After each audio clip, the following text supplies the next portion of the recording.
여러분, 오늘 하루는 평안하셨습니까? 여러분, 살아오시면서 가장 많이 떠올린 감정이 무엇이었을까요? 기쁨도 성취도 만족도 아니었습니다. 돌아보면 우리의 마음을 가장 오래 지배해 온 것은 언제나 근심이었습니다. 아침에 눈을 뜨면 가장 먼저 떠오르는 생각, 자녀 걱정, 경제적 부담, 건강에 대한 불안, 관계에서 오는 상처, 그리고 막연한 미래에 대한 두려움. 이 모든 것이 근심입니다. 나이가 들면 세상을 더 잘 알게 되고 마음이 단단해질 것이라 믿었습니다. 그러나 현실은 그와 달랐습니다. 근심은 줄어들지 않고 모양만 바뀌었을 뿐입니다. 젊을 때는 미래에 대한 불안이었다면 중년에는 가족과 책임에 무거운 부담으로, 노년에는 건강과 관계, 그리고 존재의 의미로 변해갔습니다. 그래서 우리는 자주 이렇게 묻습니다. 왜 사는 것이 이렇게 무거울까? 이 근심은 언제쯤 가벼워질 수 있을까? 언제쯤 마음 편한 날이 올 수 있을까? 이러한 물음에 명확한 답을 준 분이 계십니다. 바로 조선 후기의 위대한 실학자 다산 정약용 선생입니다. 그는 18년이라는 긴 유배 생활 동안 끊임없는 근심 속에서도 마음의 평정을 잃지 않았습니다. 오히려 그 시간 동안 500여 권의 책을 저술하며 근심을 다루는 지혜를 깊이 탐구했습니다. 다산은 이렇게 말했습니다. 근심은 마음이 붙잡을 때 비로소 자란다고. 이 문장은 근심의 정체를 정확히 드러냅니다. 근심이 우리를 흔드는 것이 아니라 우리가 근심을 붙잡을 때 우리 마음이 흔들리기 시작한다는 뜻입니다. 오늘 우리는 다산의 지혜를 따라 근심을 다루는 3가지 방법을 함께 배워보겠습니다. 이 이야기가 여러분의 무거운 마음을 조금이나마 가볍게 해주기를 진심으로 바랍니다. 그럼 지금부터 첫 번째 지혜로 들어가 보겠습니다. 근심을 붙잡지 않는 법, 흘려보는 연습입니다. 근심의 본질을 이해해야 합니다. 다산은 유배지에서 제자들에게 이렇게 가르쳤습니다. 구름이 하늘을 지나가듯 근심도 마음을 지나갈 뿐이라고. 문제는 우리가 그 구름을 붙잡으려 한다는 것입니다. 근심이 떠오르면 우리는 본능적으로 그것과 씨름하기 시작합니다. 이 근심을 없애야 해. 이 걱정을 해결해야 해. 이 불안을 극복해야 해. 하지만 다산은 말합니다. 근심을 없애려 할수록 근심은 오히려 더 커진다고. 붙잡고 씨름할수록 마음은 점점 더 지쳐간다고 말입니다. 여러분, 이런 경험 있으신가요? 밤에 잠자리에 누워 걱정을 떨쳐내려 하지만 오히려 더 선명해지는 경험. 생각하지 말아야지 하면서 더 깊이 생각하게 되는 순간. 이것이 바로 근심을 붙잡는 상태입니다. 다산은 유배 생활 중 이런 글을 남겼습니다. 마음에 근심이 일 때 그것을 쫓으려 하지 말고 그저 바람에 흩날리는 낙엽처럼 지나가게 두라고. 그럼 구체적으로 어떻게 실천할 수 있을까요? 첫 번째 실천법입니다. 근심이 떠오를 때 이름을 불러주는 것입니다. 아, 지금 근심이 내 마음을 지나가고 있구나. 이렇게 인식하는 순간 근심과 나 사이에 작은 거리가 생깁니다. 나는 근심 그 자체가 아니라 근심을 바라보는 사람이 된다는 뜻입니다. 두 번째 실천법입니다. 호흡에 집중하는 것입니다. 다산은 심신수양을 위해 조식법을 강조했습니다. 근심이 몰려올 때 천천히 숨을 들이마시며 하나, 둘, 셋을 세고 천천히 숨을 내쉬며 하나, 둘, 셋, 넷을 셉니다. 단 10번만 반복해도 마음이 조금 가라앉는 것을 느낄 수 있습니다. 세 번째 실천법입니다. 근심을 적어보는 것입니다. 다산은 유배지에서 수많은 글을 남겼습니다. 그것은 단순한 저술이 아니라 마음을 다스리는 치유의 과정이었습니다. 근심을 마음속에만 두면 그것은 끝없이 커지지만 종이에 적어내는 순간 구체적이고 명확한 하나의 문제로 바뀝니다. 오늘 밤 잠들기 전 여러분을 괴롭히는 근심을 한 줄로 적어 보십시오. 그리고 그것을 읽으며 이렇게 말해 보십시오. 이것은 나를 지나가는 하나의 생각일 뿐이다. 나는 이것을 붙잡지 않겠다고 말입니다. 근심을 흘려보낸다는 것은 무관심하게 된다는 뜻이 아닙니다. 다사는 말했습니다. 근심을 외면하는 것이 아니라 근심에 끌려가지 않는 것이라고. 인정하되 집착하지 않고 느끼되 휩쓸리지 않는 것, 이것이 바로 흘려보내는 지혜입니다. 이것이 첫 번째 다산의 가르침이었습니다. 이제 두 번째 지혜로 넘어가 보겠습니다. 바꿀 수 있는 것과 없는 것을 구분하는 법입니다. 다산은 목민심서에서 이렇게 썼습니다. 할 수 있는 일에는 온 힘을 다하되 할 수 없는 일에는 마음을 두지 말라고. 이것은 단순해 보이지만 실천하기 매우 어려운 지혜입니다. 우리는 종종 바꿀 수 없는 것을 바꾸려 애쓰다가 마음만 상합니다. 이미 지나간 과거, 아직 오지 않은 미래, 다른 사람의 마음, 세상의 편견, 나의 듦과 죽음. 이 모든 것은 우리가 통제할 수 없는 영역입니다. 하지만 우리는 이것들을 걱정하며 너무 많은 에너지를 소진합니다. 다사는 유배 생활 중 이런 깨달음을 얻었습니다. 유배라는 상황 자체는 바꿀 수 없지만 그 안에서 무엇을 할 것인가는 자신이 선택할 수 있다는 것을요. 그래서 그는 유배지에서도 연구하고 저술하고 제자를 가르치며 자신이 할 수 있는 일에 온전히 집중했습니다. 그럼 구체적인 실천법을 알아보겠습니다. 첫 번째 실천법입니다. 근심을 두 가지로 나누어 적어보는 것입니다. 왼쪽에는 내가 바꿀 수 있는 것, 오른쪽에는 내가 바꿀 수 없는 것. 예를 들어볼까요? 자녀가 걱정된다면 바꿀 수 없는 것은 자녀의 선택과 결정, 자녀가 겪을 시행착오입니다. 바꿀 수 있는 것은 자녀와의 대화 시간, 내가 보이는 태도, 내가 줄 수 있는 조언입니다. 건강이 걱정된다면 바꿀 수 없는 것은 이미 생긴 질병, 나이에 따른 노화입니다. 바꿀 수 있는 것은 오늘부터의 식습관, 꾸준한 운동, 정기적인 검진입니다. 이렇게 구분하는 순간 근심의 절반은 이미 사라집니다. 왜냐하면 바꿀 수 없는 것은 이제 더 이상 내가 걱정할 이유가 없기 때문입니다. 두 번째 실천법입니다. 하루에 한 가지 내가 할 수 있는 일만 실천하는 것입니다.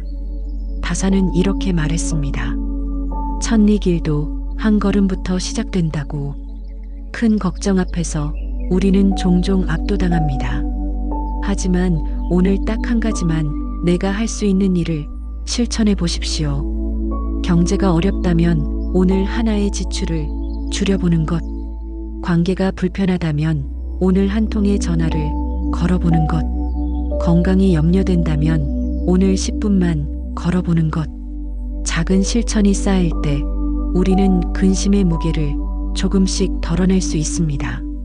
세 번째 실천법입니다. 다른 사람의 문제와 나의 문제를 명확히 구분하는 것입니다. 다사는 이렇게 말했습니다. 각자의 삶에는 각자의 몫이 있다고. 우리는 종종 다른 사람의 문제를 내 근심으로 만듭니다. 성인이 된 자녀의 선택, 형제자매의 삶의 방식, 친구의 결정. 이것들은 그들의 몫입니다. 물론 걱정되고 마음이 쓰입니다. 하지만 그것을 내가 책임질 수는 없습니다. 다사는 유배지에서 멀리 있는 가족을 그리워하며 이런 글을 남겼습니다. 각자의 자리에서 각자의 최선을 다하는 것, 그것이 가족을 사랑하는 가장 좋은 방법이라고. 여러분 기억하십시오. 바꿀 수 없는 것에 마음을 쏟는 것은 모래 위에 집을 짓는 것과 같습니다. 바꿀 수 있는 것에 집중하는 것, 그것이 다산이 전한 두 번째 지혜입니다. 이제 마지막 세 번째 지혜로 넘어가겠습니다. 마음을 풀어주는 감정을 선택하는 법입니다. 다사는 말했습니다. 마음이 어지러우면 세상도 어지럽다고. 이는 근심을 다루는 중심이 세상에 있는 것이 아니라 내 마음 안에 있다는 뜻입니다. 우리가 바꿔야 할 것은 현실이 아니라 현실을 바라보는 자세입니다. 같은 상황이라도 어떤 마음으로 대하느냐에 따라 근심이 될 수도 성장의 기회가 될 수도 있습니다. 다사는 유배라는 가혹한 시련 속에서도 감사할 것을 찾았습니다. 책을 읽을 시간이 생겼고 깊이 사유할 여유가 생겼으며 진정한 학문을 할 수 있는 기회가 되었다고 말입니다. 이것이 바로 마음을 풀어주는 감정의 선택입니다. 그럼 구체적인 실천법을 알아보겠습니다. 첫 번째 실천법입니다. 감사일기를 쓰는 것입니다. 다사는 유배지에서 매일 자신이 받은 은혜를 기록했습니다. 비록 자유는 없지만 목숨은 보전되었고, 비록 가족과 떨어졌지만 편지로 안부를 전할 수 있으며, 비록 벼슬은 없지만 학문을 할 수 있다고. 근심에 가득 찬 마음에 감사를 채우는 것, 이것이 마음을 바꾸는 첫 번째 방법입니다. 오늘 밤 잠들기 전 오늘 하루 중 감사한 일 3가지를 떠올려 보십시오. 아무리 작은 것이라도 좋습니다. 따뜻한 햇살, 맛있는 한 끼, 누군가의 작은 친절. 이것들을 떠올리는 순간 근심의 무게는 조금씩 가벼워집니다. 두 번째 실천법입니다. 분노와 원망 대신 이해와 용서를 선택하는 것입니다. 다사는 자신을 유배 보낸 사람들을 원망할 수도 있었습니다.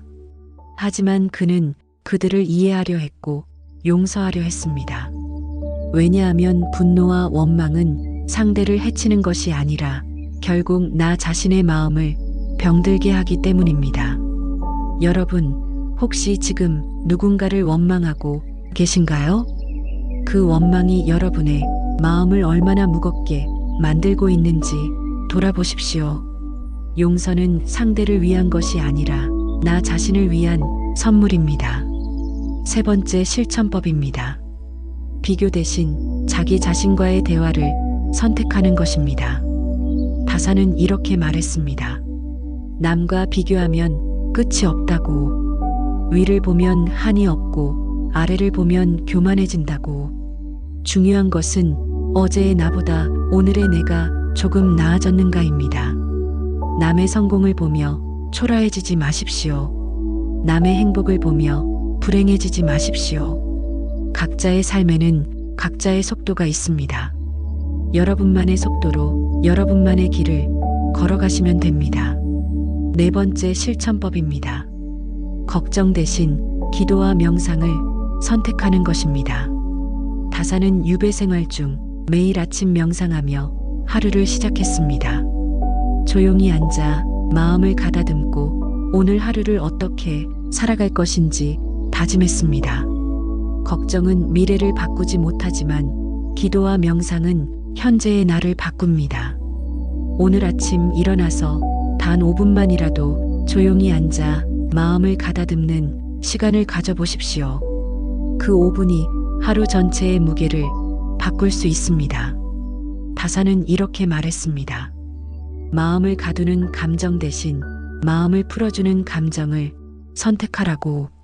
미움보다 평온, 두려움보다 용기, 집착보다 여유, 비교보다 감사, 원망보다 용서. 이것이 근심을 다루는 마지막 지혜입니다. 이제 오늘 이야기의 마무리를 하겠습니다. 여러분, 다산 정약용은 18년의 유배 생활 동안 수많은 근심과 고통 속에서도 마음의 평정을 잃지 않았습니다. 오히려 그 시간을 자신을 깊이 성찰하고 후세에 위대한 유산을 남기는 기회로 만들었습니다. 그가 우리에게 전한 가장 큰 가르침은 이것입니다. 근심은 삶의 일부이며 그것을 없애는 것이 목적이 아니라는 것. 근심이 있어도 흔들리지 않는 마음을 세우는 것이 진정한 지혜라는 것입니다. 오늘 우리가 배운 3가지 지혜를 다시 한번 정리하겠습니다. 첫째, 근심을 붙잡지 않고 흘려보내는 연습입니다. 근심을 인식하고 호흡에 집중하며 적어서 객관화하십시오. 근심을 외면하는 것이 아니라 근심에 끌려가지 않는 것입니다. 둘째, 바꿀 수 있는 것과 없는 것을 구분하는 것입니다. 바꿀 수 없는 것에 마음을 쏟지 말고 바꿀 수 있는 것에 온 힘을 다하십시오. 오늘 딱 한 가지 내가 할 수 있는 일을 실천해 보십시오. 셋째, 마음을 풀어주는 감정을 선택하는 것입니다. 감사 일기를 쓰고 용서를 선택하며 비교를 멈추고 기도와 명상으로 하루를 시작하십시오. 여러분, 근심이 있다는 것은 당신이 아직 삶을 느끼고 있다는 증거입니다. 그러니 스스로를 탓하지 마십시오. 근심이 있는 것은 잘못이 아닙니다. 다만 근심에 마음을 내어주지 마십시오. 다산 정약용이 18년의 유배 끝에 남긴 마지막 글처럼 근심 속에서도 평온을 찾을 수 있고 어둠 속에서도 빛을 발견할 수 있으며 고통 속에서도 성장할 수 있습니다. 오늘 이 순간부터 여러분의 근심을 조금씩 내려놓으시기 바랍니다. 흘려보내고 구분하고 좋은 감정을 선택하며 하루하루를 살아가시기 바랍니다. 오늘 이 시간이 여러분의 마음에 작은 위로가 되었기를 바랍니다. 그리고 내일부터 아주 작은 것 하나만이라도 실천해 보시기 바랍니다. 근심이 떠오를 때 이름을 불러주기, 바꿀 수 있는 것 한 가지 실천하기, 감사한 일 3가지 떠올려 보기. 이것만으로도 여러분의 하루는 조금 더 가벼워질 것입니다. 다산 정약용의 지혜와 함께 여러분 모두 근심 속에서도 평온을 지키시며 의미 있는 하루하루를 보내시기를 바랍니다. 긴 시간 동안 함께 해주셔서 진심으로 감사드립니다. 여러분의 마음에 평온과 위로가 가득하기를 기원합니다. 오늘도 정말 수고 많으셨습니다. 편안한 하루 되십시오.